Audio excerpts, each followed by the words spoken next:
told Foxy it's your birthday, not for real, just for play. This is Cree Summer, and Moana Nui will be right back.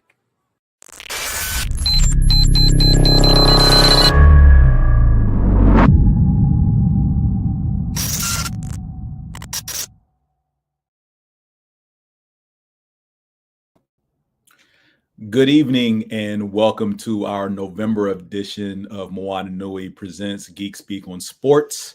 I'm your host for this evening, James, and I am going to bring in the rest of our panel. Lady and gent, how are you doing? Doing great. Pretty damn good. I'm protecting my energy, drinking my water, and minding my business. It seems as all we can do these days. That part. Let's just say if it wasn't for sports, y'all remember that Simpsons episode with pretty much like know something, make Homer something. Yeah, that's how I feel right now. So that and go crazy is what sports is helping me to not do. Oh, James, can I say something then to that? Go ahead. Welcome to my life daily. Yeah, no. We are all furious. Daily. We are all furious. Yes, we are. Daily. We are. This is why I stay inside. And people's like, why don't you go outside? Because all my cool stuff is inside. All my stuff is here. Yeah. And it's real peoply outside. And I don't be on the top. It's too peoply. Way too peoply outside. So just stay inside, drink water, mind my business. Watch sports. I wanted to get things started with some news from the WNBA. So since we've last convened, the New York Liberty won a beautiful 5-game series against the Minnesota Lynx. I'm not going to dog the officiating too much, but the officials were trash. New York probably would have still won the series regardless of outcomes of certain games. But first and foremost, this offseason, the league as a whole should reevaluate their talent pool of officials, because that's pretty much the biggest black eye on this league from the start of the season to the championship series is the performance of these officials. They are horrible. And I'm not even talking about like, oh, you missed a call here or there. I'm talking about poor officiating from beginning to end of games, literally costing teams games throughout the season. So not taking anything away from the New York Liberty. They balled their butts off. Minnesota gave them all they could handle. Nafisa Collier showed why she was Defensive Player of the Year and worthy to be on that Olympic roster. Breanna Stewart, Sabrina Ionescu played admirably. MVP of the series was Jonquel Jones from Jamaica, who literally carried the Liberty on her back through all 3 victories. Double-doubles, believe, in 4 of the 5 games, if not all 5. Nice. And when coach realized that I'm going to have to go through Jonquel, they pretty much brought it to Minnesota. So, yeah, big ups to New York. Anything you all want to say about that? Big ups to New York for sure. And I agree with you, because I don't know any better. I agree with you that they were going to win regardless. But pursuant to that point, about your point about the officiants, if they universally make bad calls, and it's not particular to any particular team, like they just bad calling all over, and it's relatively random, doesn't it normalize it to some extent? Like if they just made bad calls and the team that was going to win wins anyway, doesn't it kind of cancel it all out? You would think that if it was just a call here, a call there, but we're talking about like an epidemic of bad officiating. Like, did it change who ended up in the finals? Did it change who ended up in the finals? Probably not. New York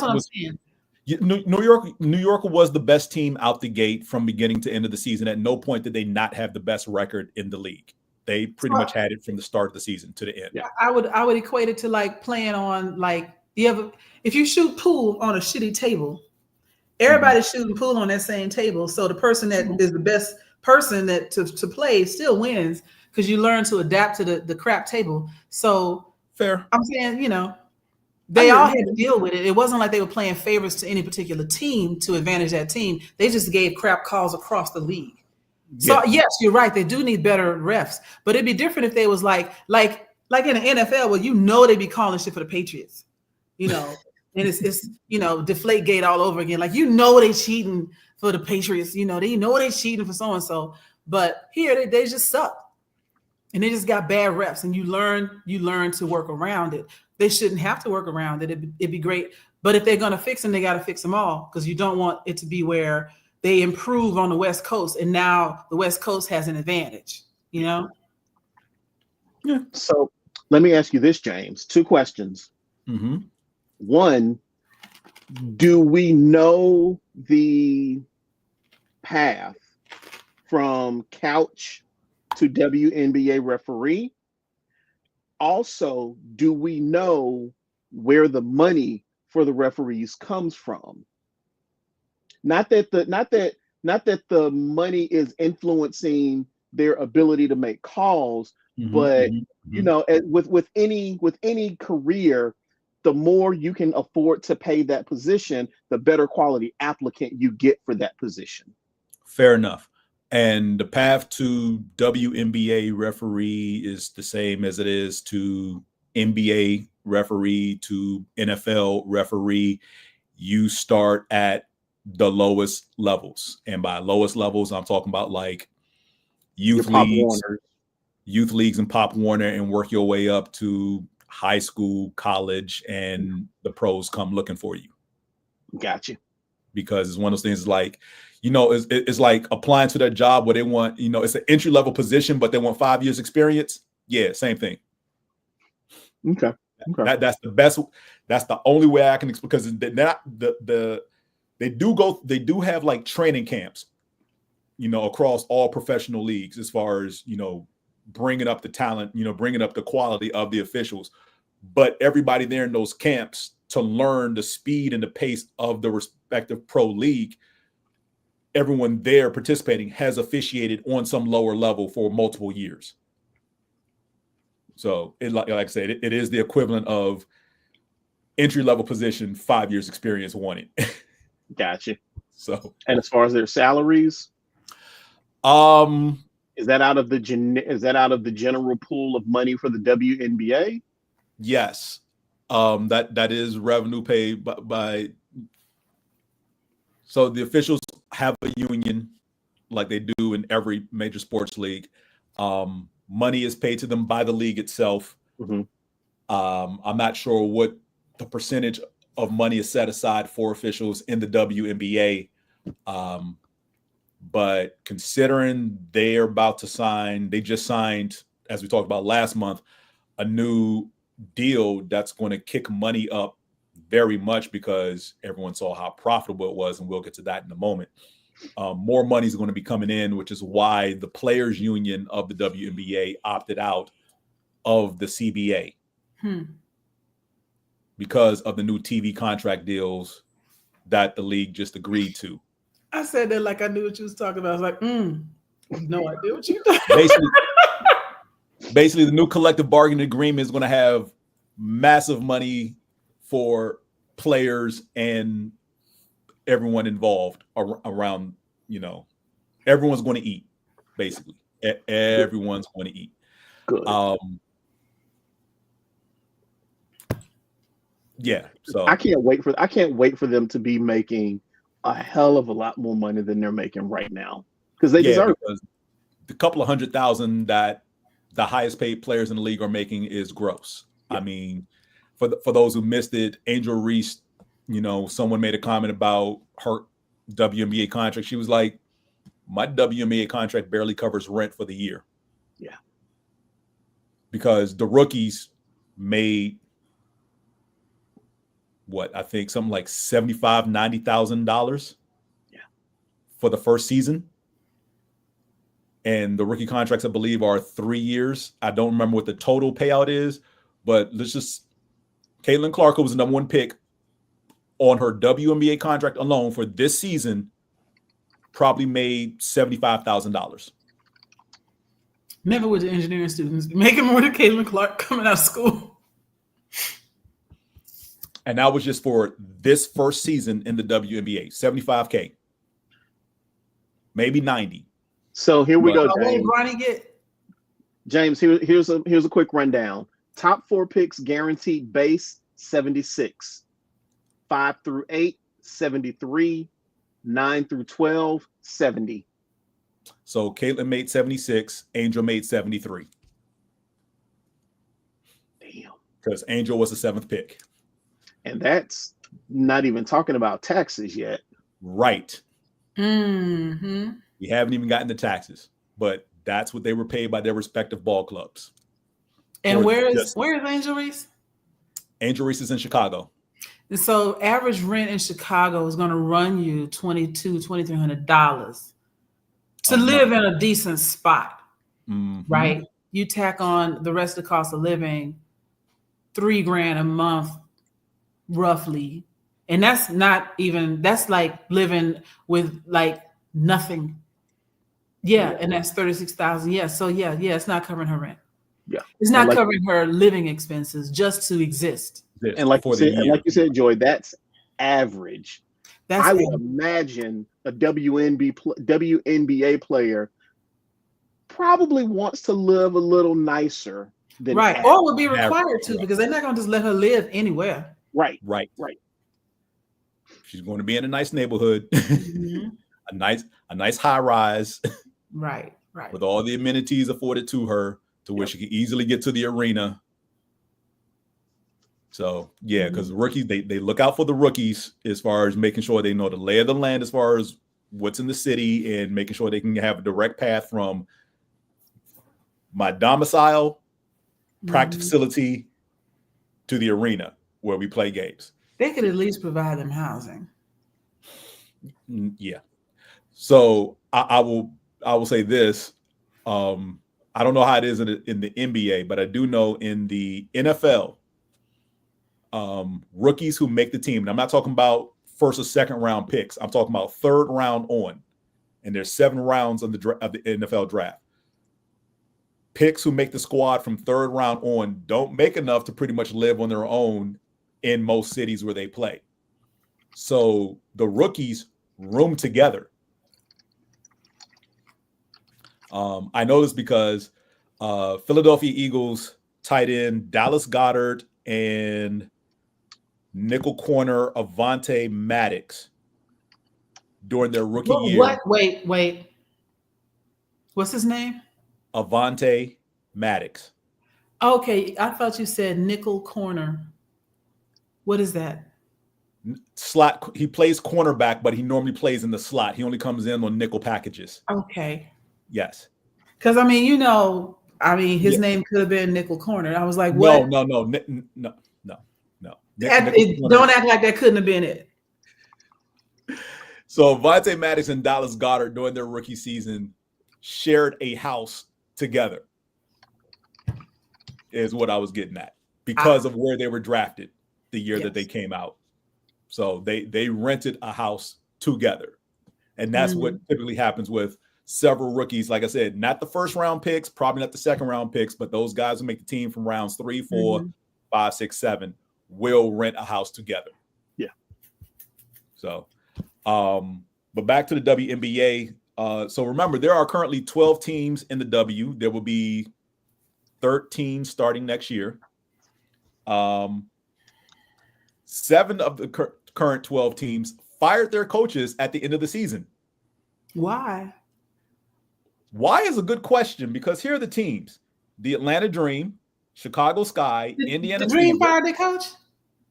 the Connecticut Sun, the Washington Mystics, the Dallas Wings, and the LA Sparks all fired their coaches. Here's the kicker: the Atlanta Dream, Indiana Fever, and Connecticut Sun all made the playoffs. Why would they fire the coach then? They got coached to the playoffs.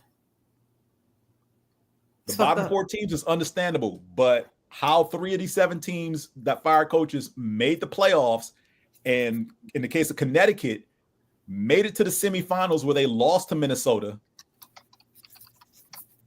Maybe it was a difference of opinion. Probably. Listen, when I tell you I got a lot of hair, we know. Look at this. This is ridiculous. But Atlanta, Chicago, and Indiana have hired new coaches. So there are currently 4 vacancies in the WNBA. Connecticut, Washington, Dallas, and LA still have yet to hire new coaches. It is baffling because you expect the bottom 4 teams to fire their coaches because they didn't make the playoffs. I get that. Right. Because 8 of the 12 teams are going to make not you meeting expectations and getting fired for it. So, that's messed up. So James, the Atlanta Dream went 15-25. Mm-hmm. But they were the 8th seed. Let me ask you this. Now, I know they made the playoffs, but they got a losing record. Exactly. That's where I was kind of going, was how many of those teams that fired their coach have under 500 records? That made the playoffs? No. Of the teams that fired their head coaches. 5 of the 7. Okay. So Indiana finished at 500 even. Indiana finished 20-20 and fired their coach. Connecticut was like 28-12 or 30-10. Right. Connecticut finished 3rd in the standings of the entire league. 3rd. The only 2 teams that had a better record than Connecticut this season were the 2 teams that played in the final that we mentioned at the top of the show, New York and Minnesota. And Connecticut, not parting of ways, fired their coach. I feel like it's something going on there that we don't know about. Like maybe, I don't know, maybe it was a scandal that we don't know about.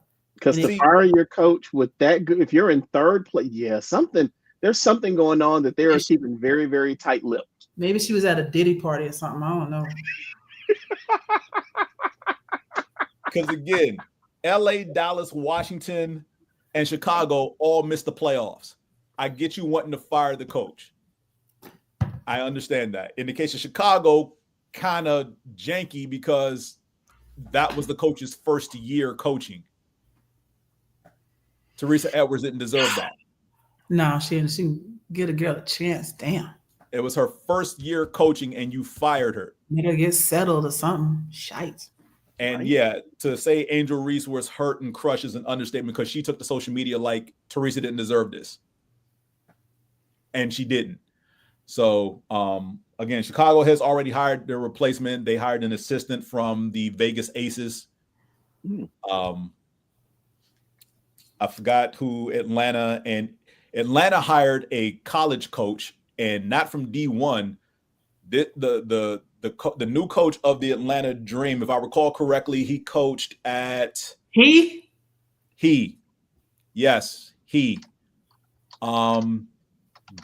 Florida Gulf Coast. That's a school? That's a school. Florida Gulf Coast. Carl Smesko. And he spent 23 seasons at Florida Gulf Coast. The new Chicago coach is Tyler Marsh. And the new Indiana Fever coach is Stephanie White. This sounds like some bullshit. Yeah. Now, before I move on, anything that anybody wants to add? I mean, Furious Atlanta is your squad, so. I will be purchasing season tickets for the upcoming season because I definitely am going to make a better effort of putting my money where my mouth is, where the team is concerned. I also have a friend that's putting me in touch for. Never mind, that Hawks don't matter right now. I will definitely be buying Atlanta Dream season tickets. I want to support. I want to do more to support the team than just going to the occasional game here and there. Fair enough. All right. So on this, there is I need. Well, no, there it is right there. Never mind. It was behind my head. I couldn't see it. So I definitely want to present real quick. This that Qiana shared with us in the chat.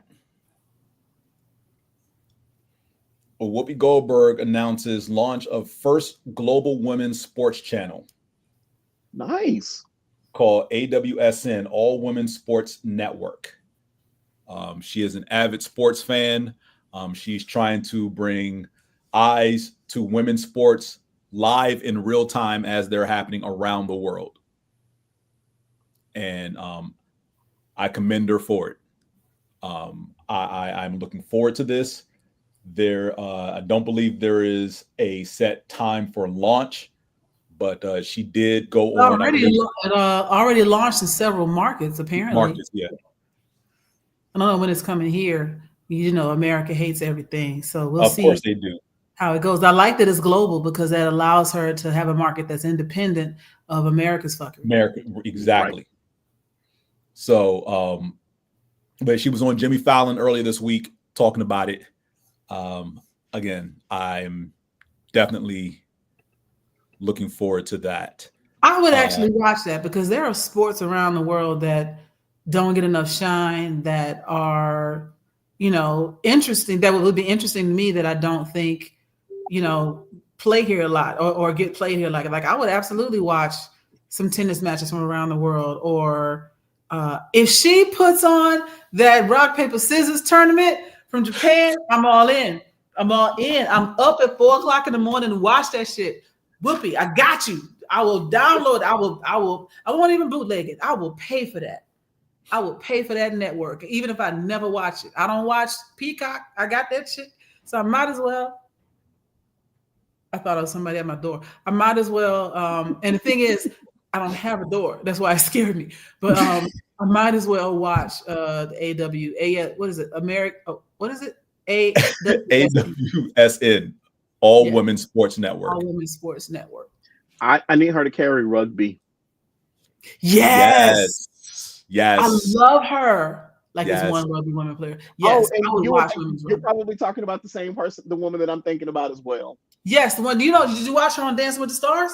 No. She was on Dancing with the Stars. She was on Dancing with the Stars doing lifts. She was lifting dude like, yo, and they did Disney night because it's Disney. So they always, and she played Luisa from Encanto, which Luisa is a strong woman. Yeah. She talks about having, you know, pressure with the drip, drip, drip, and it never stops. That's the song.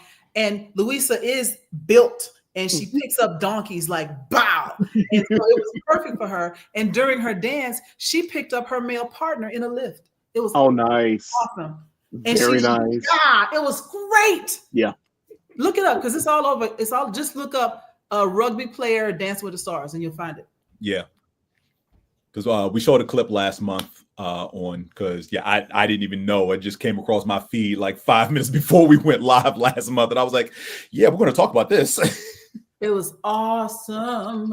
Yeah. But yeah. Yep. Her. Yep. Yeah. Her. Exactly.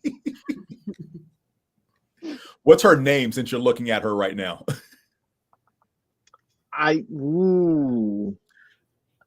Ilyona Mahar.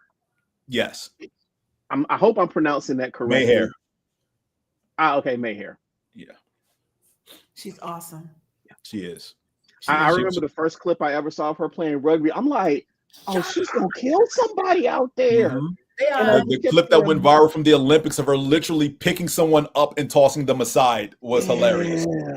While she had the ball. She had the ball in one hand and lifted someone up with the other and threw them away and kept running. Yeah. So yeah, she's awesome. So yeah, I'm looking forward to All Women Sports Network because desperately needed, which dovetails into my next point. Jamel Hill, who I've mentioned many a time as far as referencing an article or an IG post or basically any column that she has ever written, as we've talked about various topics in sports, has a new project called Spolitics, which is the intersection of sports and politics. Okay. And one of her first videos, and I'm gonna just put up a screenshot real quick so you all can see this, talks about the decades worth of receipts on women's sports being viable as far as an investment. All right. And I know I shared this in our chat, but definitely want to talk about this on air in general. Both of you did watch the video, correct? Correct. Okay. Thoughts on what you saw and what she presented, because the short version is like, for people out there who say that people aren't interested, that's not the case. There is interest in women's sports. It's just the people who have the ability to put money behind it don't want to. That part. So she's absolutely right. If there was no money to be made in women's sports, they would have mothballed the WNBA decades ago. It's been around for a long time. It has, and I believe that it has had its wings clipped to some extent. I believe that there have been active moments where it could have taken off, and it has been forced into second world, obscurity. Like, there have been stars that we know about. Think about the Cheryl Swoops era.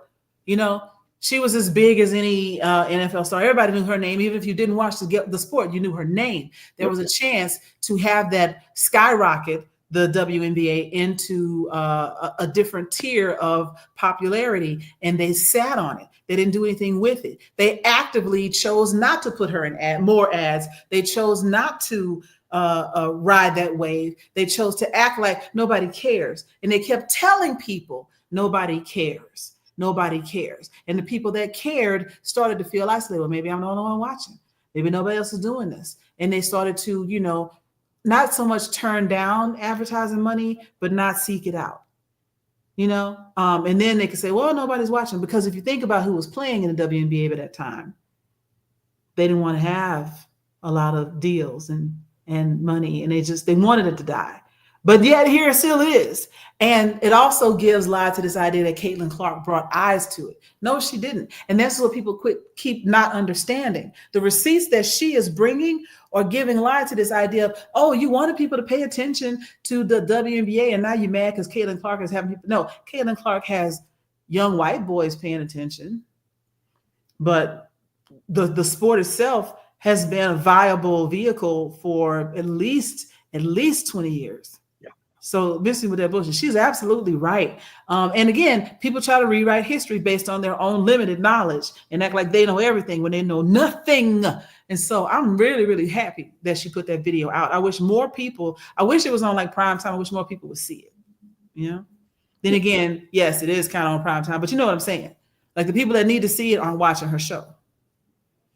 True. Very.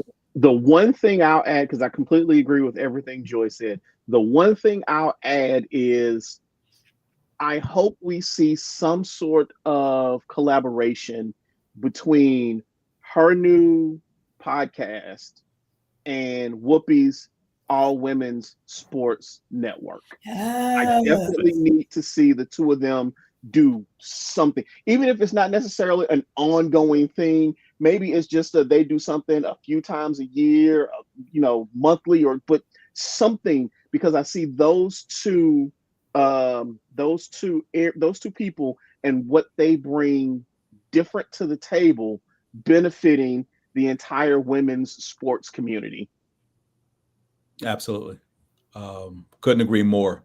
And I love the fact that Jamel started with Title IX and what it was supposed to do, and how basically colleges and universities far and wide try not to adhere to Title IX. It amazes me how people have to almost be, threat of jail to do what just makes good sense and moral sense to do. What I found, because I remember watching women's tournament basketball in the late 80s, mid to late 80s, right? Louisiana Tech and USC with Cheryl Miller. Who was always better than her brother. Yeah. Trust me, those who know basketball know that to be fact. We know Reggie's good. Cheryl was much better. To this day. And constantly reminds him about that. So, because that's what siblings do. The sheer gall just to like, okay, we're just going to put this on and man, no one's going to watch it. But people watched. You know, I remember being a kid, like I said, watching those tournament games and seeing the stands full. Yeah. And then for basically the better part of 30 years, you pull women's tournament games from television because that was on CBS, you know, the same network that has the television rights to broadcast the men's championship game and first round matchups, you know, based on wherever you are in the country or whatever. CBS was airing these games. And then the piggyback sometime later, no one's watching. What are you talking about? The stands are full. And I wasn't even wearing glasses yet, and I saw that. Lies. Just like in the Olympics, what was it? Archery used to be co-ed, and then because women were winning, they split it up into two different genders, and then they started slowly not putting the women's stuff on television. I did not know that. Yeah. But yeah, I mean, she covers a lot. I did not know women's basketball initially started out as 6-on-6, and they were not allowed to run full court. They had to play basically, you had offensive players and defensive players, and you stayed on your half of the court. Whoa. Yeah, reason being because of stupid male BS as far as what women could and couldn't do, because they were not certain that a They were woman scared their over was a fallout if they ran too far. And could not run the full length of a basketball court. Wow. Yeah, that stupidness, which is why there was so much pushback against women playing sports when Title IX started. Because one of the things I do remember as well is that like wrestling programs across several schools were, quote, the victims of Title IX, you know, because that money, because again, federal funding you received had to be spent on women's and men's sports equally. So schools pretty much had to start adding women's sports because right. So if you got a women's golf team, you can't have a men's wrestling team. So the money had to go somewhere. Money had to go somewhere. They had to spend it evenly. And I remember there being an uproar because all these, quote, great wrestling programs at these colleges and universities, you know, were phased out to make room for women's sports. And these men who were wrestlers are pretty much in droves on TV in the late 80s, early 90s, cursing women's sports. Like that's something that vividly stands out across. And I'm not talking about like major news networks. I'm talking about like sports channels. Yeah. When tournament time comes, whatever, like here's former USC wrestler or whatever like that, you know. Now, granted, a lot of those schools, because of the growth of the dollar over the last 40 some odd years, a lot of these schools got those programs, men's programs back. Of course, there's women's wrestling programs at some schools as well because girls are wrestling now in high school. So you have to have programs on the collegiate level to balance that out. Your swim team can't be all male. You have women and men swimming. So it's just one of those things, like the brief history she went into as far as like women's sports at the beginning of Title IX to, you know, and the evolution to where it is now. And yes, jaw-dropping, head-scratching in some ways. And as she mentioned, the Women's Professional Soccer League is growing. It is. They have a national contract deal. I've seen games on TV, not as much as I've watched WNBA games, but I have seen them on TV. And you know, women's tennis. Look, there was a boom in women's tennis when both Serena and Venus were playing, even through Serena's, you know, retirement. And let's just call it what it is. Coco Gauff is amazing. Naomi Osaka, when when she's able to play, is also amazing. It is wonderful to watch them play. Yeah, you know what I'm saying. And the thing is, like for those individual sports, when you have stars that you push, people will come and watch them. And all of a sudden, it's like, well, Serena and Venus aren't playing tennis. We're not going to push anybody else from all these marketers. And don't get it twisted. Nike endorses both those women. Yeah. And yet there is no ad campaign for either one of them. Nope. So make that make sense. Remember how dirty Nike did Phoenix? Yes. And she can't come up with her own shoe, which is expensive as fuck. It's still in my cart. I've been looking at the sneaker every other day, like, damn, how much? 150. Come on, girl, put this on sale. I'm gonna buy it. All because she wanted to take a maternal leave of absence to have her kid, and they was Right. like, yeah, no, you can't have your kid, or Right. you can have We your kid, support but we ain't women, endorsing you. but not pregnant women. Yeah, what's that about? So just craziness. Reminds All me right. of some other people who say that, they support kids up until a certain point and then they Support don't kids, anymore. as long as they're not born. Right? As soon as you leave the hospital, you're on your own. All right, before we get too far off, Get a job. Hey, Jamel Hill's new show is an intersection, so we're right on point. Yes.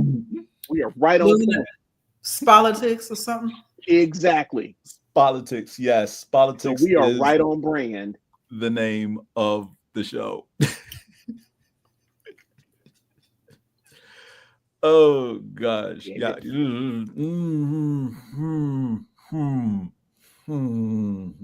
Hey, I know one of you didn't do the homework. I'm hoping the My other one title did. says sports apathist.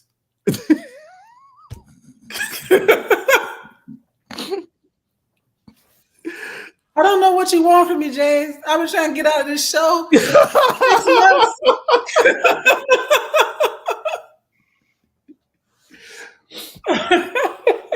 Consider this a prison sentence. You can't go nowhere. You here for life. I know. I'm like 25 life up in this bitch. Well, did you even do the regular homework I assign every month, which is a sports topic to discuss? Sure.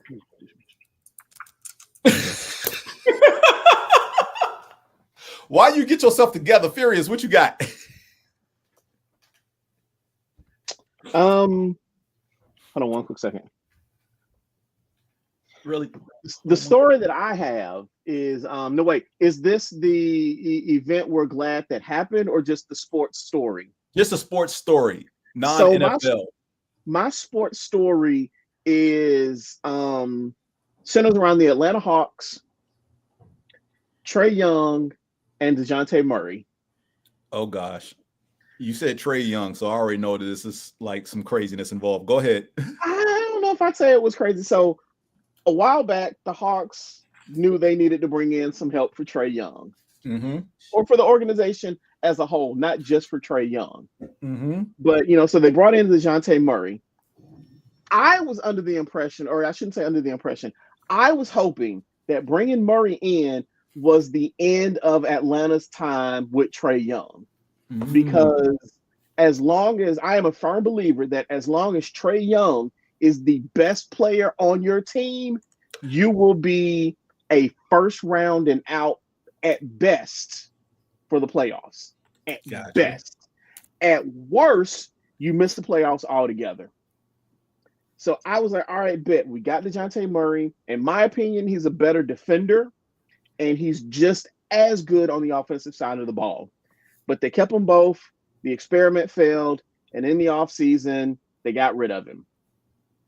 Fast forward to now, and you got the rumor that the Lakers are interested in Trae Young. Or before that, when we got rid of DeJounte Murray, we got a few guys on the team. I can't think of the young man's name right now, but he's a real light-skinned dude. He wears number 5, and so far he has been a defensive beast.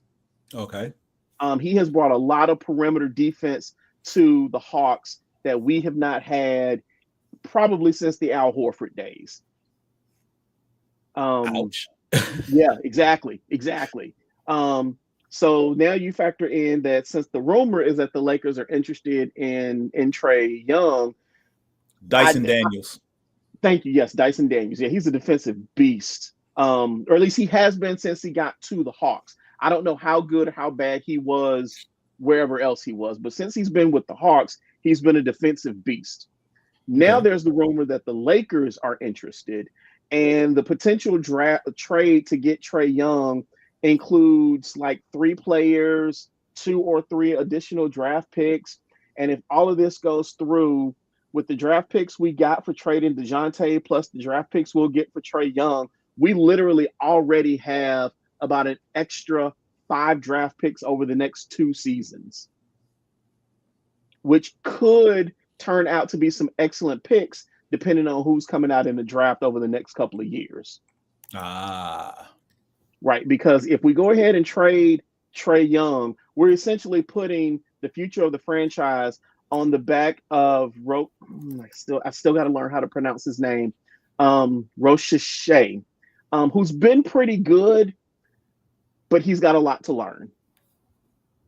He's got a lot to learn. He's still got some developing to do. So that's kind of my thing, is the possible final days of Trae Young with the Atlanta Hawks and getting some much needed fresh blood on this team that hopefully we will do a better job of cultivating and doing something with, because I don't know what it is about Atlanta, but we don't know how to build around talent.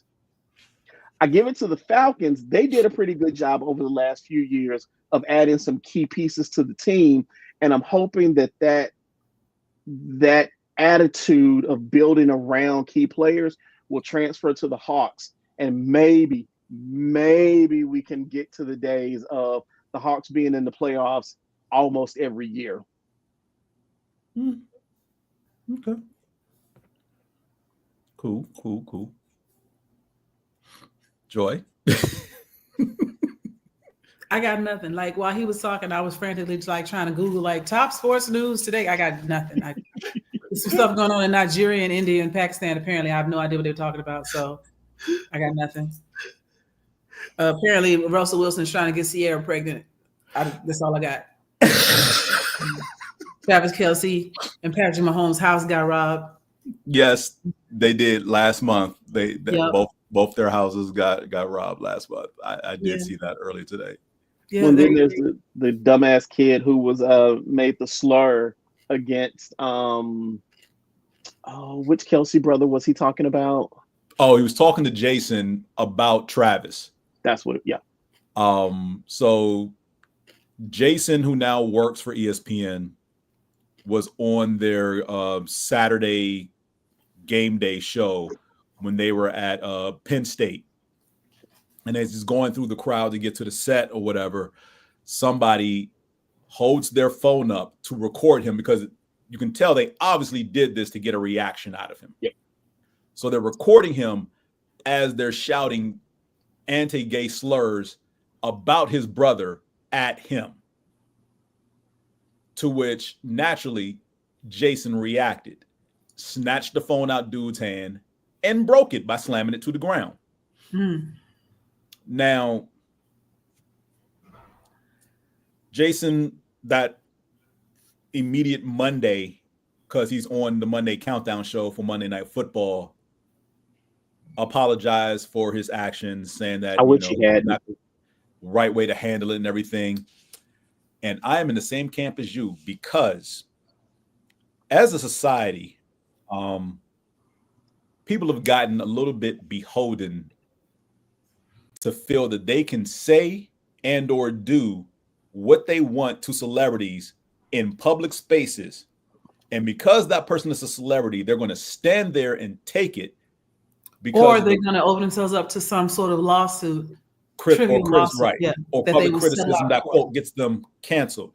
Now, Jason's actions, as far as I'm concerned, were quite mild. Yeah. That he shouted back the same thing at this ignoramus and then broke his phone. Because I have no problem with what Jason did. I felt like that was the appropriate response with even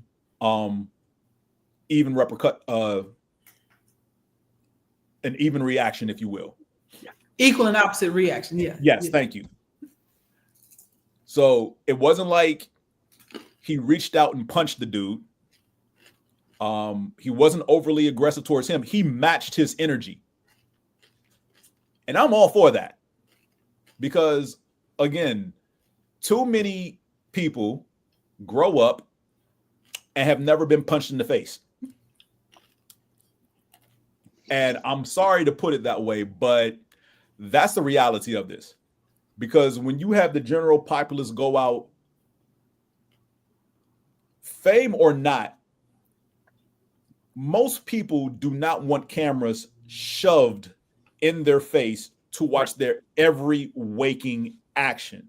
Right. So if you recognize someone, there's nothing wrong with approaching them in a very, how do I want to say this? Respectful manner, and ask them for a photo or an autograph. But understand, they don't have to oblige you in any way. They have a right to say no. And even if you're like, oh my God, and you run up on them and take it, at least you're trying to be a fan. You know, and they might have a little bit of patience for, okay, I was trying to, what was it, Eminem, can you not freak me out in the street when I'm feeding my daughter to not come and speak to me? I always remember that line, you know, and even still, you know, you'd be like, oh yeah, okay, you know, and it might, the picture might be like, but you know, but to come up and say something dirty about my brother to my face, and you came up recording so you could get my reaction, so you could try to do a gotcha moment, what were you like, you some kind of TMZ or whatever. Mm-hmm. There's so much in the world of media and journalism that needs to be cleaned up, because it's the TMZ type stuff that's got individuals thinking that they can do their shit and get away with it. That part. Mm-hmm. You know, because you do deserve to get punched in the face. And I'm of the mindset that I will pull a page out of, you know what, I'm not even gonna say, I'll pull a page out of rich people's books. I won't name any of them, and be like, do it. I'll bail you out.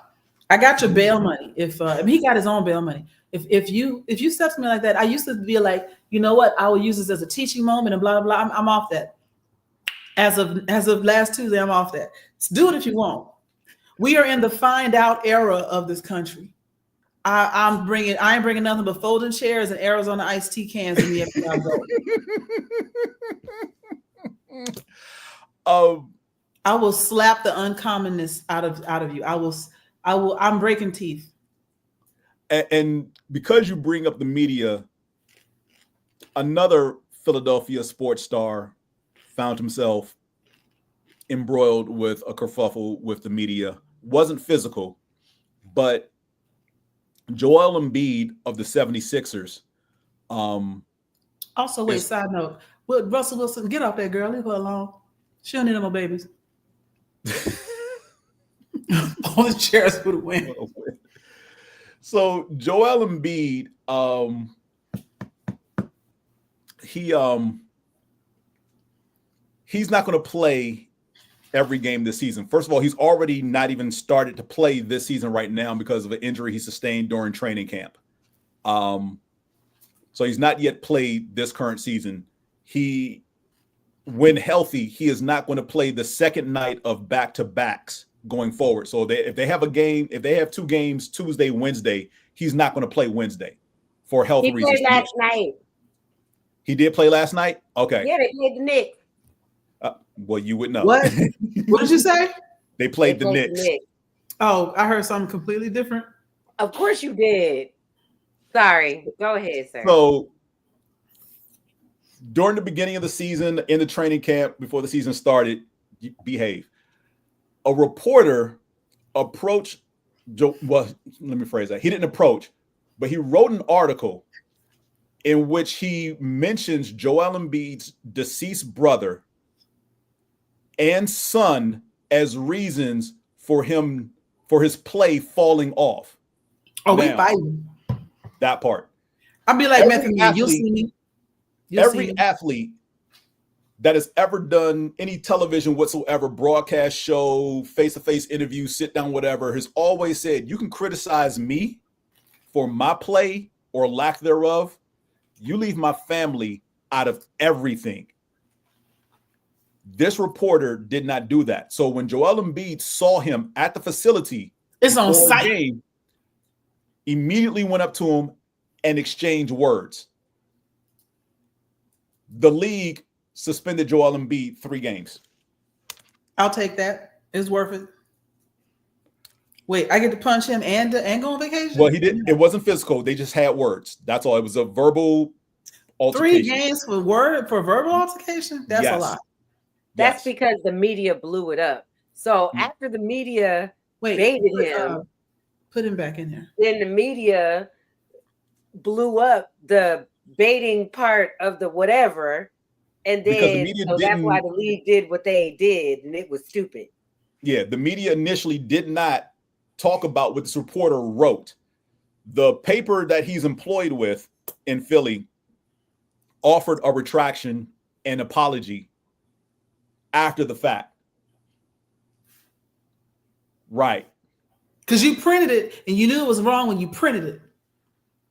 My thing is you have editors who proofread stuff. I hate retractions because it's already out in the atmosphere. That's just like me telling you F your mama and meaning it and then say, oh, I'm just kidding. I retract that moment I said F your mama.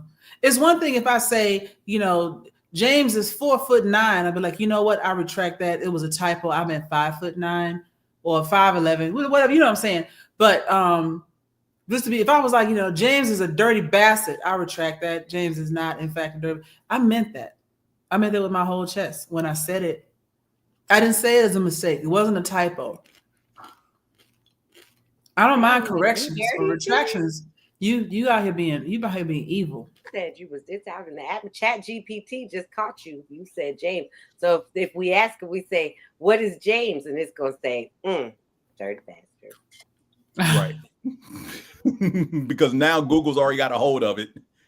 No, right. And you're permanently attached to it going forward because nothing on the internet dies. Nope. Forever will live. I said James is a dirty rotten scoundrel. Yep. Yeah.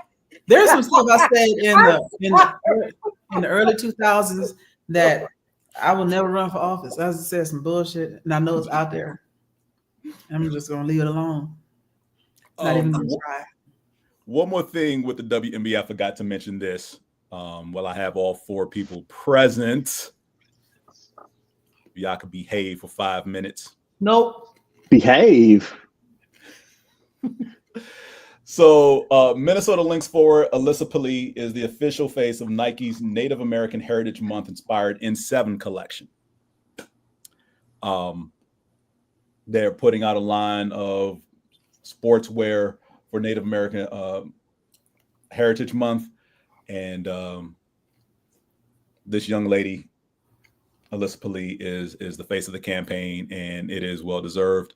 I hope she does. As if you can see the first comment there, it says, hope she sees some court time, because she did not play much her rookie season as she was learning the ropes in the WNBA. But I definitely wanted to put this out there because this is big news. Question. Yes. What's the significance of N7? Because I went straight to video games. I am not 100% sure. I'm not even going to make an educated guess for sounding like an idiot and not knowing what I'm talking about. We'll Google it then. Yep. Thank you. Because again, there is a video game that it ties into, and that's why I was like, wait a minute. Really? No, it's not that N7. I know which N7 you're talking about. Right, it's not that. Only... Commander Shepard? Like what? No. Yo, what if she became the new face of the new? Oh, it'll be awesome. Right. And this is what I deal with. Wait, I just said, what does N7 stand for? Mm-hmm. N7 is inspired by the Native American wisdom of the 7 generations. There you go. In every deliberation, we must consider the impact of our decisions on the 7th generation. I like it. You know what? I wish. You know what? Don't even get me started. Yeah, breathe. Candaysee, you did the homework assignment. You want to talk about Coco Golf?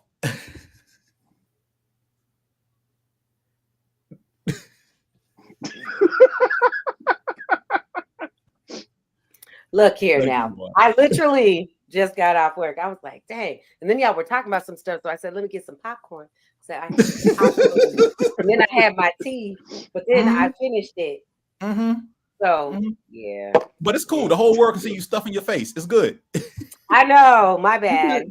You should have seen me in here early before you got here. I made the mistake of putting some like French bread in the freezer, and then I defrosted it and tried to make garlic bread out of it.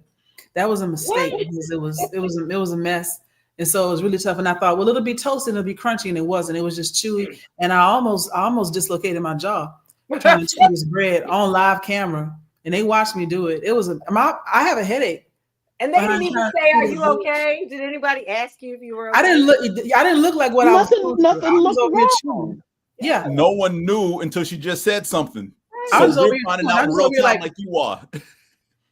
But like I took one bite and chewed for like 10 minutes. It was terrible. It was delicious. It was terrible. Well, anyway, hello everybody. Sorry I was late. I had to work today, and then I had really had to work today.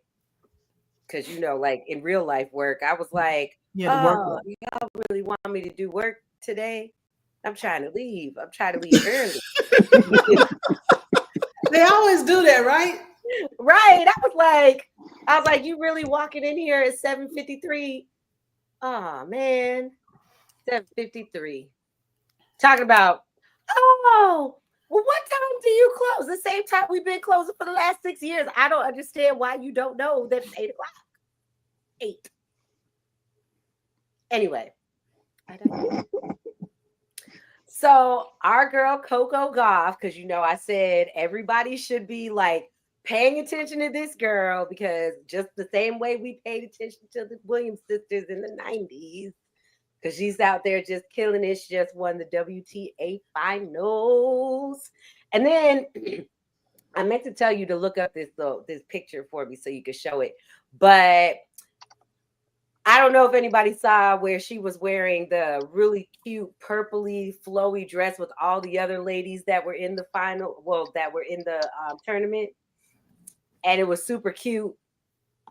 I love stuff like that. So like, I don't always have to talk about stats and stuff with sports. Sometimes I just be regular, like, oh, look at all those cute flowy dresses. And she was wearing purple, and I'm wearing purple today, but I wear purple a lot. So that doesn't really count, but it is the color of royalty. She is amazing. Oh, ooh, I see it. Is this like this lavender with the cutouts?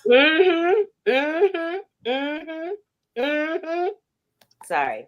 I'm gonna try to send it to And then the thing is, she wore purple when she won the. Not that. Well, she wore purple when she won the. That's what she wore, I think. James, click on the Instagram link I put in the chat. I think that's the one Candaysee is talking about. It is. It is. If she's wearing a long flowy dress, it is. But I just love it because she's like out there just kind of representing everything. No, that's not. I don't know if that's it. That's not it. Oh, sorry. If she's wearing a dress. Well, 4 days ago, this might be it. Yeah. Hold on. Are you sure you sent it in the chat? Because I ain't got nothing. In the chat in StreamYard. In the StreamYard chat. Yeah, sorry, StreamYard chat. I'm gonna tell you right now, because now I gotta go find her. Oh. Is it shiny or is it kind of a matte dress? And is it off the shoulder? Does it have a train? Oh, you can't see it. Yeah, that's the one. That's the one he just pulled up. Okay. That one. Mm-hmm. Yeah. Hold on. But look at how elegant she looks. I got you right here. There we go. Yeah. And yes. Come on, sis. Very nice. And then there was a pic. The one that caught me was the one that they had with clearly a fan was blowing, and they had the little train blowing in the wind. Nice. But I just thought it was really awesome, and it's watching her play just makes me want to watch tennis again. I mean, I already watched tennis, but it's almost like this extra, like when Serena and Venus were playing. Like I really think people should go and watch her. And then and the thing about it is that, like, I went down this rabbit hole because I don't remember which match she was playing, and she was like, she can't sit down. Yes. Down. And the like WTA tournament. Yes. yeah, It was so the what? WTA. Okay, so and she was so like nice about it. In my brain, I was thinking to myself, what would Serena do? Like WWSD. What would Serena do in that situation? And you know, like people just trying her, like out here, like literally. And it was these people are just trying her, and I'm like, it was more to it than that because they was trying to call her out on some bullshit, and she was like, "Really?" Because she can't sit down. She's sitting down right now. You sit here talking to me about getting some water, and she is sitting. Yep.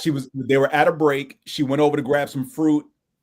You know, she had already packed up, so she's eating fruit out of the bowl or whatever. I guess they told her, you know, after she got her water or whatever, like you can. And she was like, she's sitting down. Yep. Yeah, she can't sit down. And her opponent her opponent is literally sitting just like this. Like this. And then she got up like right, and because the referee leans like right that, over, was like, but the way she got up, it was like, and I don't know if I'm just in my whole like she got up like a mean girl like world. But yes, she got up. Yes, she literally got up in that whole. What do you mean I did it wrong? Like I don't know, or I didn't know I couldn't sit. Like she got up like with attitude. Not a big deal if I just totally broke the rules and so, yeah. Right. Because that was also the same tournament. You know, I want to throw a ball at her. I'm in my violent era. But I mean, you've been in your violent era. Yes. Let the hate flow through. Oh gosh. On a positive note, that was also the same tournament. Serious, me and you. Let's go watch Rosewood and fuck some shit up. No, it was also the same tournament where she was facing Naomi Osaka, and Naomi withdrew from the match early, and she helped carry Naomi's stuff back to the locker room. That was the same tournament. I can't remember if her match with Naomi was after or before that one, but I do remember that was the same tournament last month. It's a great example of when you act right, you get treated right. Right. And they're really good friends too. Yes, they are. They are very good friends because when Naomi did not come back to the court to resume the match, Coco immediately went over and was like, "Are you okay? What do you need? Like, what's going on?" And you, because you know, mics pick up everything. So you know, she's trying to be quiet about it as far as like not talk loudly enough for everybody around to hear, but it's like, "Are you okay?" Da da da. You know, Naomi withdraws. She's packing up her stuff. So she goes back. She puts her racket down and she comes over and she takes like a couple of her bags and carries them to the back to help her off the court. And like, it was beautiful. It's a real one. Yeah. Yeah. A real moment of friendship. We all we got. We really are. Pretty much. Yeah. But anyway, that was it for me. I was just all over the place. It was really the dress for me, but then all the other stuff too. So, you know. I went real early. That's my cursing. It's too late now. We're kind of used to it now. Like it dawned on me just now. Like that was a lot. I'm it sorry. Was. I retract. No, this is called After Dark. Right. She said she retracts everything that she. I retract all my curse words. So 1, it is after dark, and 2, we are in the find out era because people don't know. We are in the find out era. Yes. We are in a find out era. You done already fucked around. Now for you to find out. And people need to find out. So like I talked about the situation with Jason Kelsey and Joel Embiid. Folk need to find out. You know, I don't have a sports story, but I do want to talk about something that I think is would perhaps go on the Politics podcast. Y'all, excuse me. People, y'all need to start enrolling your daughters in self-defense classes. And I'm not talking about the little, you know, stop, scream, fire, spray the mace and run. I'm talking whoop that ass, jujitsu, taekwondo, real like self-defense tactics to build their confidence, but also to help them figure out how to run from potentially more than one person. Yeah. They're going to need that. And they need it, well, how old they are, from 5 to 15, 25, whatever. Encourage your daughters to enroll in some form of martial arts based self-defense class. Like they need to learn a couple of takedown moves, a couple of defensive moves, and just to understand how to have situational awareness. Because I mean, speaking frankly, Black women, we're more likely to keep our head on a swivel because we keep our head on a swivel anyway. We are hyper vigilant because we're conditioned to that. There's a lot of other nationalities that tend to walk around and not notice the world around them, y'all gonna get got. I mean, it is the find out era. I'm trying to help you because I'm gonna be at home and I'll stay strapped. I have my things here. Come in here if you want to, but the rest of y'all need some self-defense classes and some pew pew training as well. Yes, absolutely.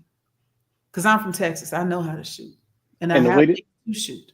And the way these people like to talk about Second Amendment this and Second Amendment that, go get some training and learn how to use it. And the way all these dude bros on these podcasts be talking about roofies making the comeback, my body, your body, my choice, all that bullshit. Don't think that it won't be on the rise. Get some self-defense training. Speaking of the no of your body, my choice, did you hear he got doxxed and ran out of his home and is at home living in his mom's basement now? That's where he belongs. Yeah. Oh, and also the reason that he hates women so much is because I think it's the same dude. The reason he hates women so much is because he has a twin sister that his mother liked more than him, and he used to shit his pants when he was little. Yes. Mm-hmm. Yes. It always comes back to why you hate women is because you're just not as good as one. Once again, get some therapy. But also, really, one, girls get into a self-defense class, and two, Candaysee, you were talking about wanting to see more tennis and everything. That would also go well on Whoopi Goldberg's All Women's Sports Network.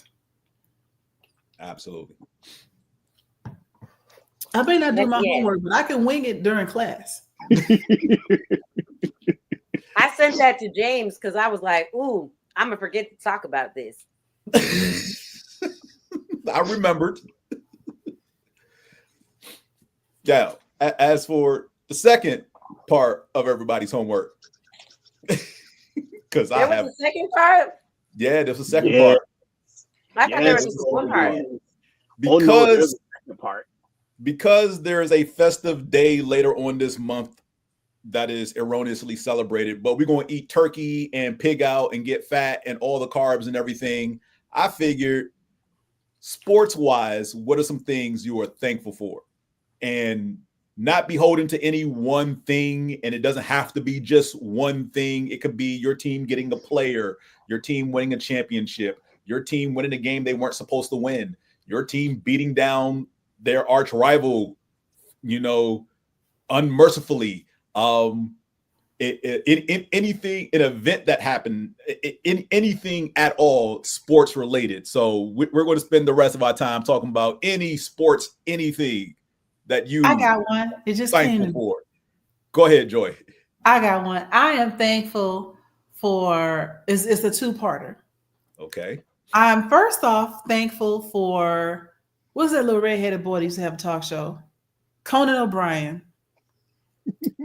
I'm thankful for Conan O'Brien because he had Marshawn Lynch on his show. And it was one of the first times that you got to see Marshawn Lynch be allowed to be himself. Yeah. He already had the little Skittles endorsement. It was Marshawn Lynch and Gronkowski, as a matter of fact, chilling, playing video games with Conan O'Brien. Mortal Kombat. Mortal Kombat. And you got to see Marshawn get like grossed out and offended and because a little by the violence in Mortal Kombat. And you got to see that he really was a big teddy bear. And all of the ways that people that treated him in the media was all false. And I remember him talking, because you didn't really get to hear him talk a lot before that. And he was playing Mario Kart. And he was like, yeah, I like to drive like Toad. This is how Toad do. And he was just having so much fun being himself and playing with the guys. And he was like, yeah, that's how I do. And then he started to open up. Then he started to be funny. Then he started to chill with his boys. And he's like, have some Skittles, bro. And it was so cute. And he was so adorable. And that's where I fell in love with Marshawn Lynch, was watching him just be adorable in his giganticness. He even taught everybody how to do his like little one hand fall into the end zone. I fell in love with him on Conan O'Brien's show. And then I started to follow him, and he's been my little ghetto chew toy ever since. That's why I call him ghetto. He's straight up from the hood, but he's so like adorable. Well, Hold And on. I'm thinking, Get up off my husband. He's been my husband since he played for Buffalo. I've always known that he's been sweet, that whole sweet side that I want to hug you because you feel so good and so soft and all those good things. Get up off my husband. I will not. I will thumb wrestle you for him. Well, your little ghetto chew toy and your husband has a new movie coming out with Ki-Hugh Kwan. I'm going to see it. Day one. I'm there. What's it Movie, called? I believe it's called Love Hurts. He's turned out to be a good little my actor hands too. now. From somebody that didn't want to speak out loud because he honestly was worried because they were going to start clowning him for his speech patterns and now it's turned into Well, he was right because Buffalo media did him dirty, which is why he wanted out of Buffalo, and refused to talk to the media for first few years in Seattle too. It was too cold. It was too cold in Buffalo. I mean, Again, I'm just here so okay I don't Buffalo. get fined. I'm just here so I don't get fined. Right, but he was okay in Buffalo. He did mention that it was too cold, but he was already playing in Buffalo until the media did him dirty. Yeah. And I like that he didn't decide to let that shit ride. He's like, I'm out. Y'all ain't gonna just be doing me like this. He's extremely smart guy, you know?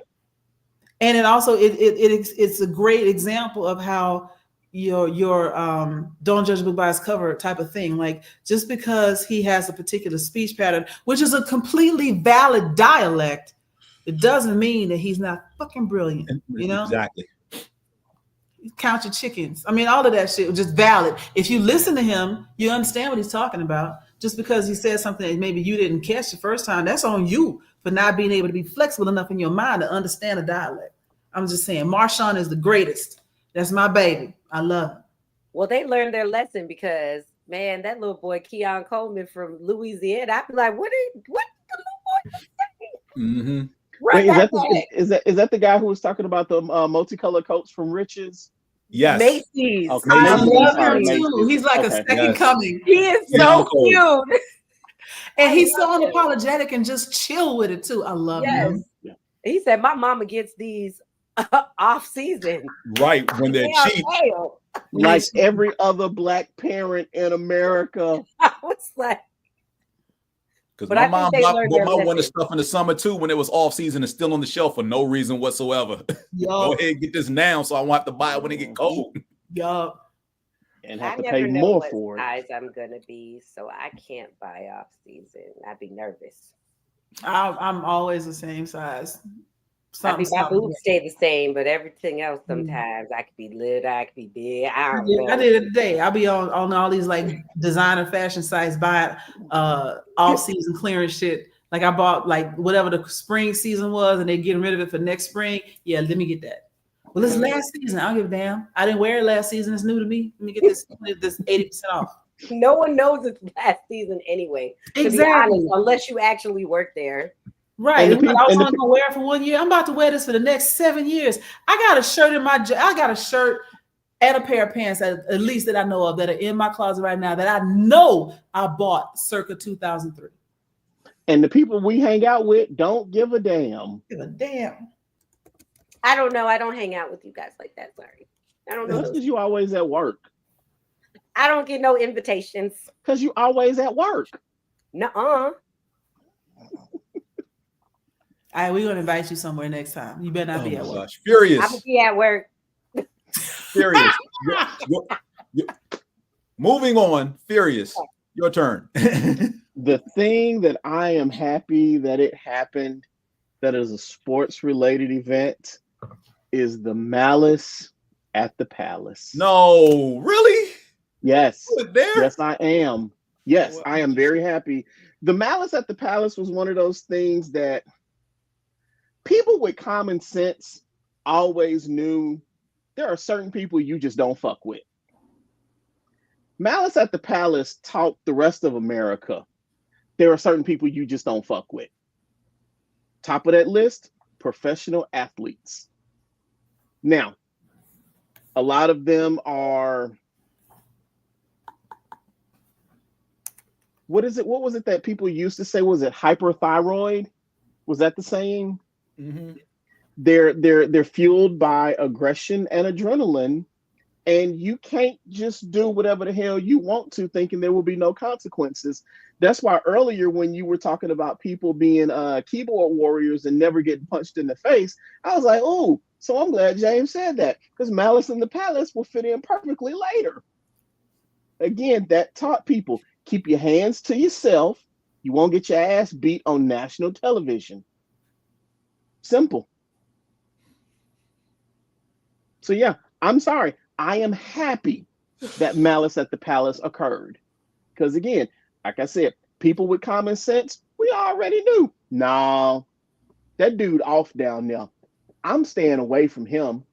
Drunk dude with no common sense, man, fuck that. Let me go down there and tell him what I think.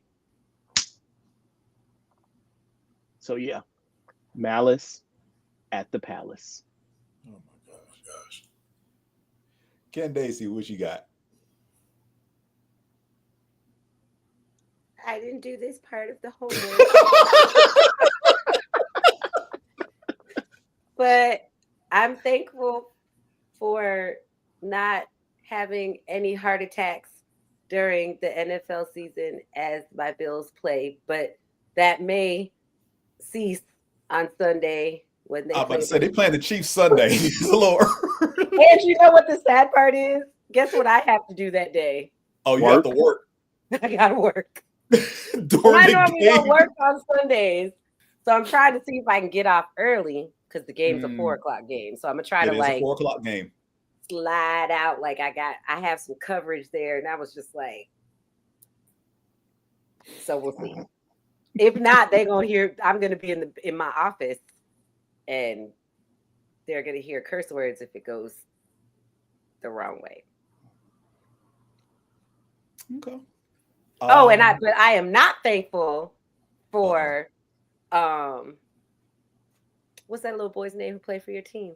Trae Young. Yeah. Oh, crying baby, telling people they need to leave just because he can't handle the pressure of the New York fans in the building. He can't handle the pressure. He was ready to just cuss everybody out. I was like, he actually did say the bad word and they didn't catch him in time.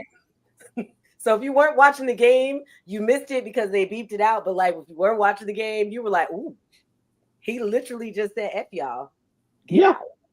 I mean, New York fans are like that though. They are not. That's the thing. They're only like that to him because he did it to himself. Oh gosh. Last year or the year before when he kept. Then y'all should have did. Hey, you know what? Do something to stop him. Do something to stop him. Do something to stop him. And then I want to say that I am thankful for Mac because he's such a good friend.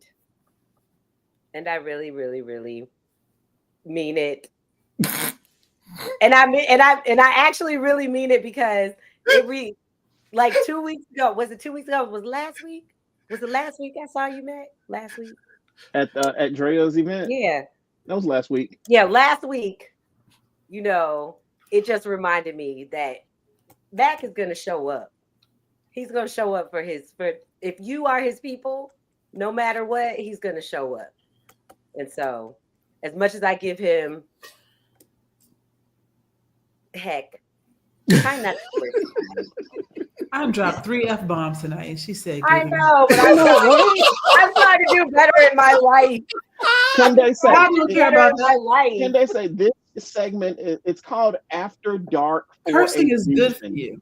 I know what I'm saying is that me personally, I'm working on things. Why? It's not gonna make you a better person. It's actually gonna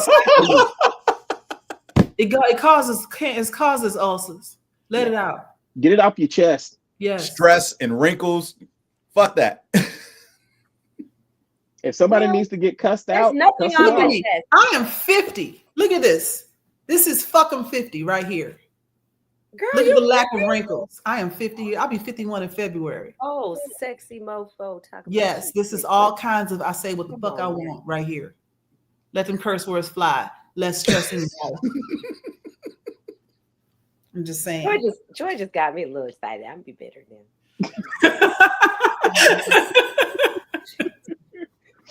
Oh goodness! She already be giving me sometimes, like when she posts those pictures, and then I'll be like, It rolls past. I'd be like, oh, who is that? Oh, let me go over there. You scroll back. Yep. So Sorry. Go ahead, James. I am thankful to Joe Shane. For those who don't know who Joe Shane is, and if you are a New York Giants fan, I suggest you turn this off right now. This is going to hurt. I am not going to feel bad about it. Joe Shane is the general manager of the New York Giants football team. For those who watch Hard Knocks offseason, it chronicled the New York Giants. Joe Shane can be seen in one of the scenes of Hard Knocks saying, and I quote, "Whatever it is that you all do," talking to the head coach and the president of operations, "I'm just not going to sleep well at night if he walks across the street to Philadelphia," in reference to one Saquon Barkley.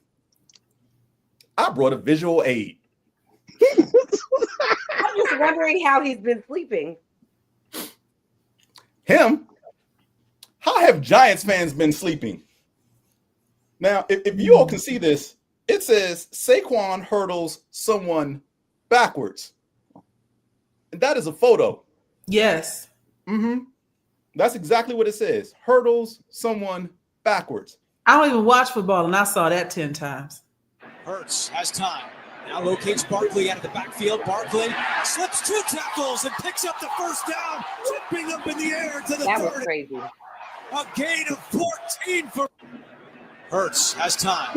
Now locates James, how many times have you watched this? slips 2 tackles and picks up the first down, jumping up in the air to the 30. Moves right here, makes the first guy miss. The spin move at the last second, and then what? Tiki, you're wrong. What is that? Moves right here, makes What the is first that? Again, this kid is special, man. Just you didn't even think to do that. Poor Giants fan. This again.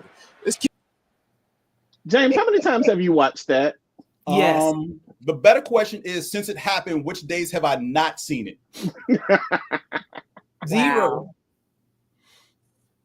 Because that James is 500,000 of 6 million that have seen it. that to say that's not supposed to be humanly possible is an understatement. Yeah. Take it one step further.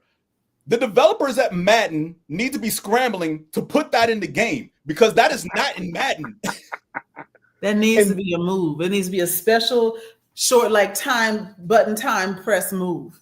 Because shout out to the Eagles social media team, because on the Eagles IG page, there are multiple angles of the Eagles bench on the players as Saquon is doing that.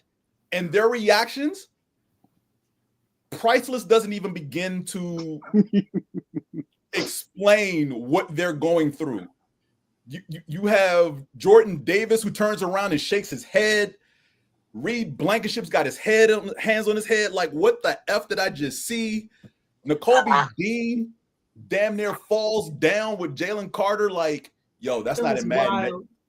That got to be in Madden, because like, how you do something that's not even in Madden yet? And then for him to say that after that happened, the league wanted to drug test him. Yes. Two days, yes. Saquon was on someone's podcast 2 days later, and it said he was drug tested immediately after the game. What kills me is most drugs give you a depressed reaction time.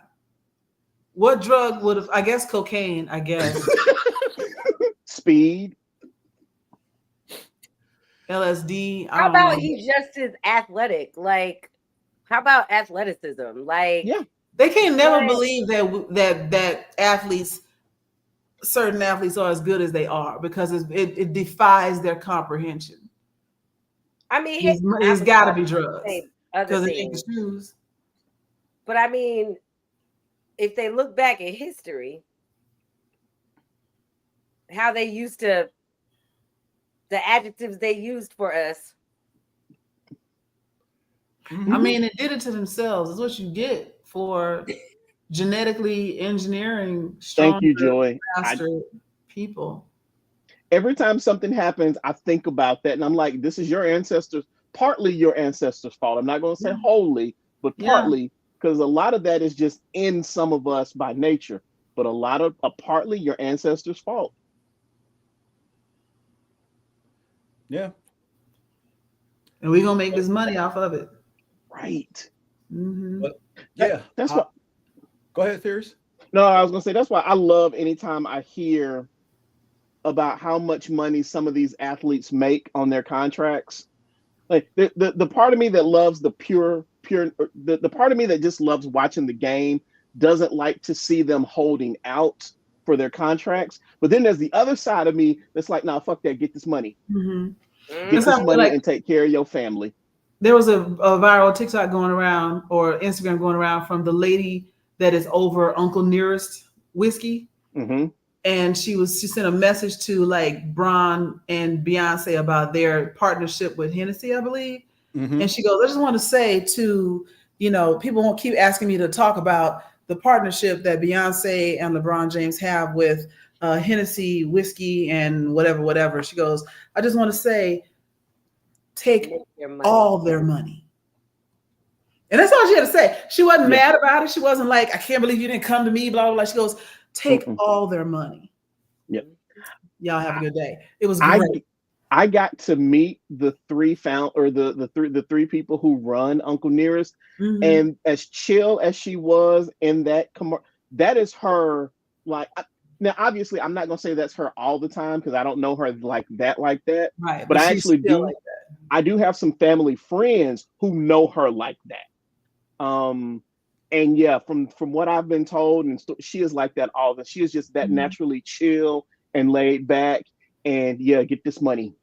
Yeah, I love the way she said it. Take all their money. All their money. Yeah.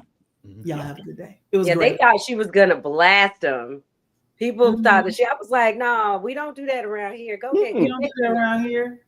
Now I would wager in their private discussions, her and the rest of the team are like, all right, bet. So I need somebody to find out when the contract is up and see if we can get them.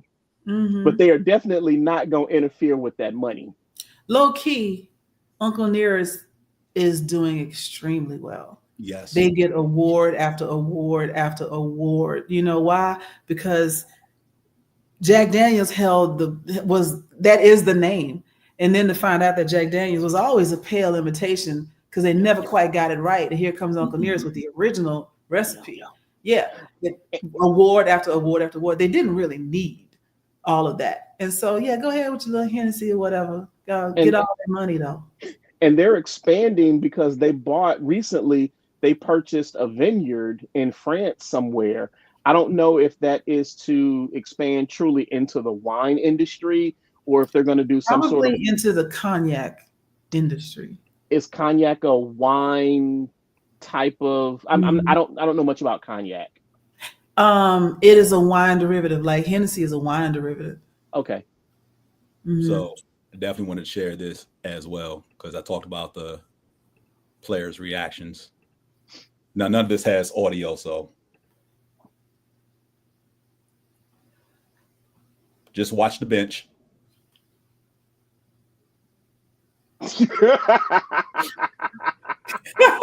You know what it reminds me of? That old gift, like, oh yeah.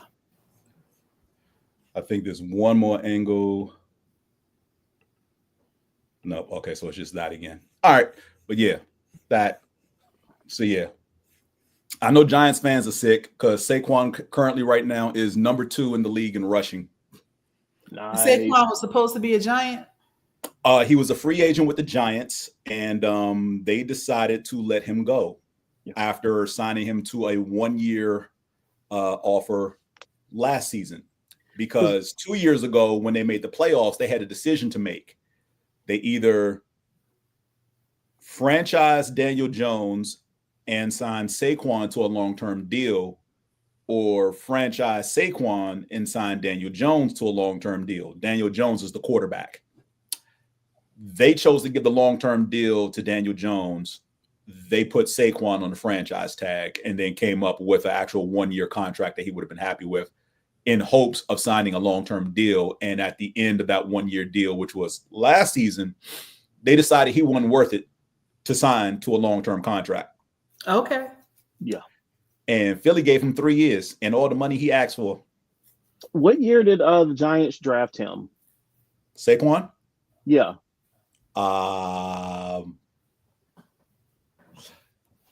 Yeah, I got to look that up.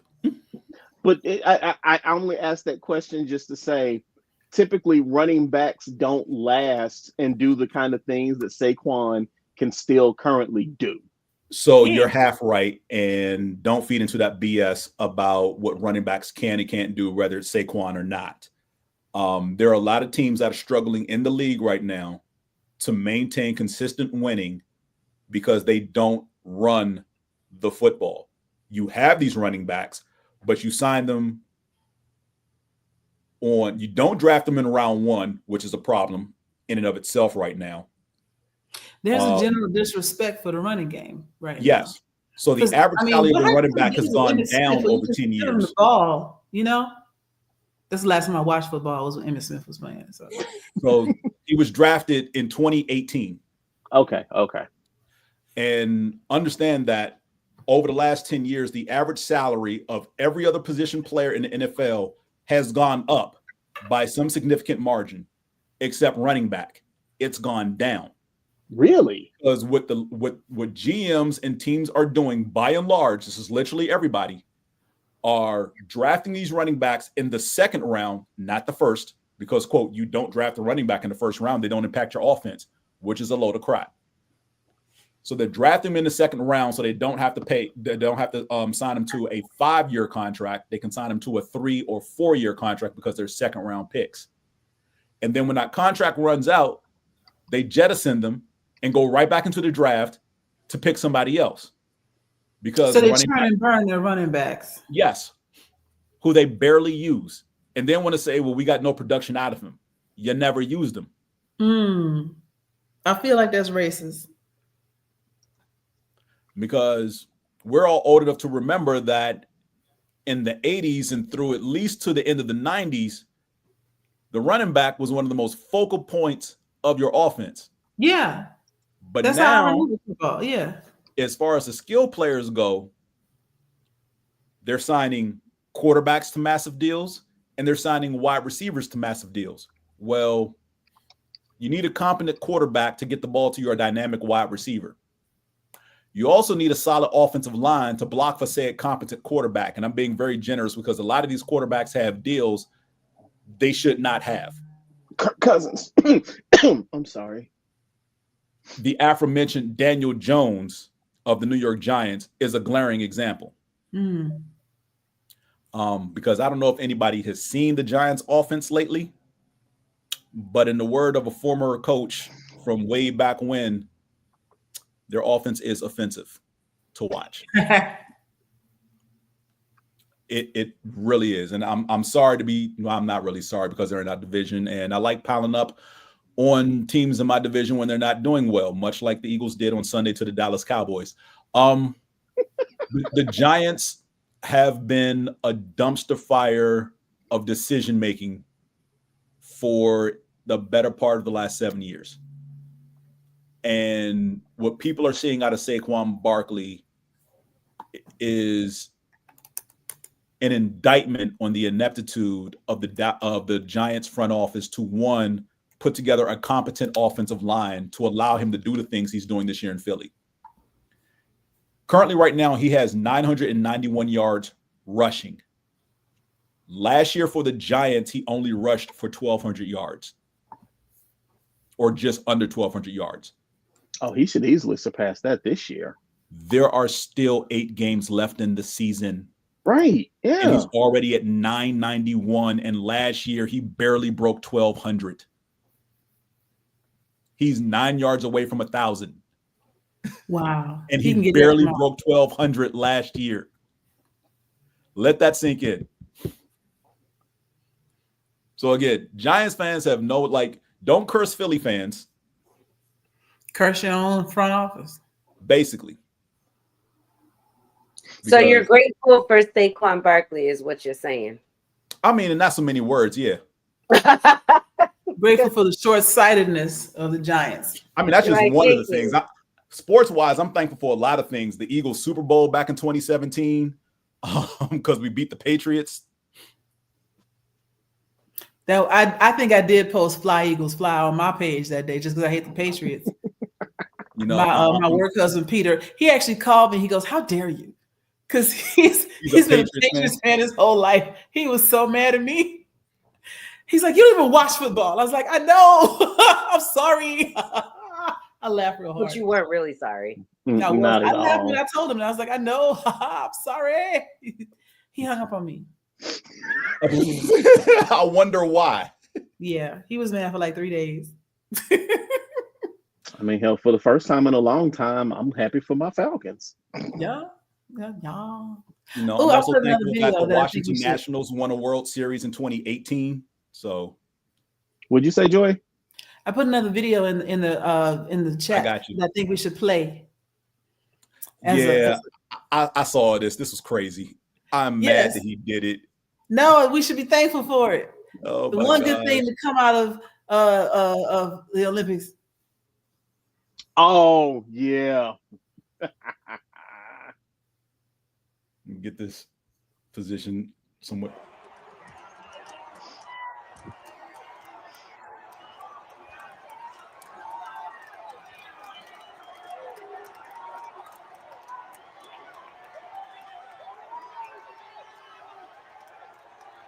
I thought they were going to play it side by side, but if you couldn't see what he just did, he did the complete routine that Ray Gun did during the Olympics, down to the side by side roll freeze and the pterodactyl Godzilla thing she did at the end. He had it perfect.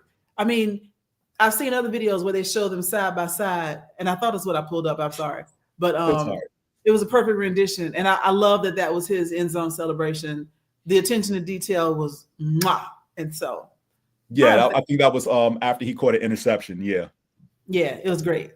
It was great. I mean, it was very creative, ideal for end zone celebration. Yo, folks, you know she retired. Yes, I'm thankful for that. I'm thankful that she retired from competitive breakdancing, because girl, the fuck, you should have never been in it. You were not competitive at all. Well, when you're sleeping with the person who makes the decisions. And they tried to say none of that was real. And I'm going to continue to drag her, because what you going to do? She tried to say it wasn't real and that she won fair and square, but I mean, no, she did. No, you didn't. No. Your husband is the If you got a PhD, you got a PhD in breakdancing and urban dance studies, whatever, then you better than anybody should know that what you put out there wasn't worth a damn. You better than anybody should have known. And so the dragging that Not you got, that, it was offensive. It was offensive to people that really, you took a spot from somebody that could have done way better than you. Because I've seen like a little mini doc that people are throwing together about her in the aftermath of the Olympics, and they showed other breakdance competitions when she went up against other women in Australia to represent the country or whatever the qualifiers were. She did not win any of those qualifiers. Right. The best she placed, I think, was second or third. She couldn't beat old girl from Electric Boogaloo from the 80s. She couldn't beat her. Couldn't beat me breakdancing. Right. There's actually a dancer that a lot of people follow from Australia that is kind of a comedic jazz dancer. And she had to actually post on her Instagram page, "This is not me. This is not a joke. I did not do this. Please stop." Because everybody's like, "Yo, this is hilarious. Is that you?" She's like, no. As I had nothing to do with that. Right. Like trying to distance herself. Like, if it had been her, she would have done better, even as a contemporary dancer, because she would have had better body control. She probably could have pulled off a couple windmills or something.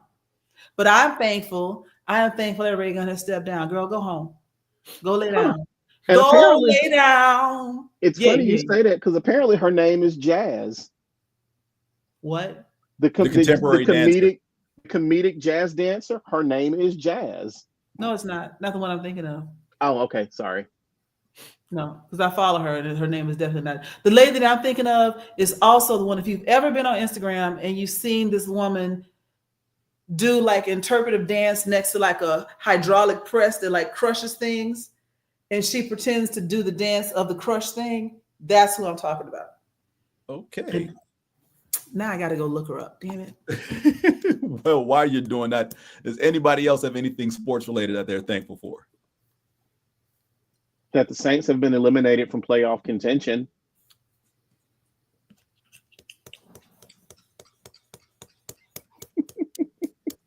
You asked. Y'all evil. You asked. I You asked. am not going to respond to that. You don't have to. You asked if there was anything else. And do you know how happy that makes me? Yes. Yes, I do. Especially since the Super Bowl is in New Orleans this Yes. year. Yes. Yes. You might want to think nothing else because we already talked about your Liberty earlier. Further, a little more. No, nothing else. I am grateful for that first win ever in however many years. Maybe the Bills will make me happy this year too. And then it'll be like, yes, but we're not going to go there. But I am about to sign off. I'm sorry to be late. No, because we are 10-15 after. So yes, we are about to wrap this up. I was just making sure that no one else had anything else they wanted to be thankful for sports wise. Anything else that anyone wants to mention before we get out of here? Sarah McGregor. That's the one I'm thinking of. But anyway. Yeah. Okay. I'll send you some stuff. No. She's a lot of fun. I'm happy that I actually was able to contribute something today in the world of sports. Marshawn Lynch forever. Call me. I love you. Yeah, I know you're going to see his new movie when it comes out. I don't want to be his wife. I want to be his caretaker and auntie. I just want to give him hugs and cuddles. I'm not sexually attracted to him. I just want to hug him. The trailer for his the trailer for his movie looks damn good. Yeah, he's gonna be good in it. I'm looking. You know what? I would like to see him in more movies. Like I don't know about full on action, but like he does well in the comedy genre. Yeah. Buddy cop. I can see him doing some buddy cop stuff too. Oh, gosh. All right. So with that, we will see you all next month. I hope you all do the homework next month. No. I didn't know there were two parts. Like I thought there was only one part. You didn't put it. You should have put it all in one paragraph instead of chopping it up. It was all in one paragraph. It wasn't. I don't. It was. Scroll back through. You'll see. So. I didn't read the syllabus. How did you? The syllabus has been the same every single month since the beginning of the semester. Finals are next month.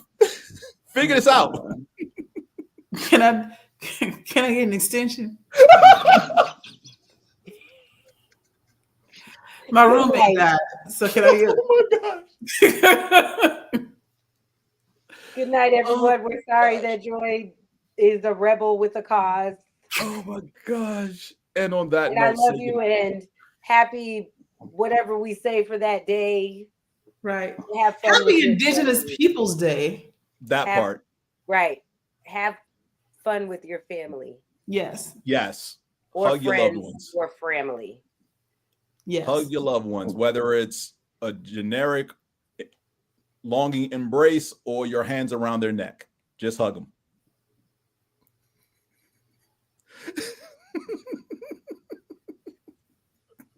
And he talks about me being violent. That doesn't stop you from being violent. Right. That didn't take me to violence. Again, this is the find out era. Say good night, everyone. Good night, everyone.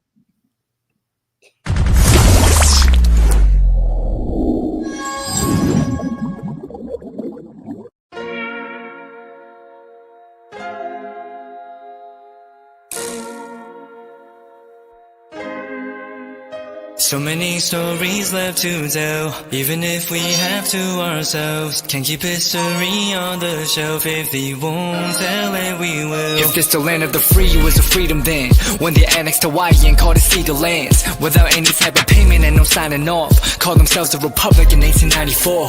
1.2 million acres overtaken from the native Hawaiians. When they resisted, the West retaliated in violence and erasure. The Hawaiian language is banned as part of colonialism's plan to expand, yeah. Stuck between a rock and a hard place. Multiple bombings of Kaho'olawe as a part of their ongoing war with Asia. Used it as a place for target practice. No consent or compensation. Colonizers call for annexation.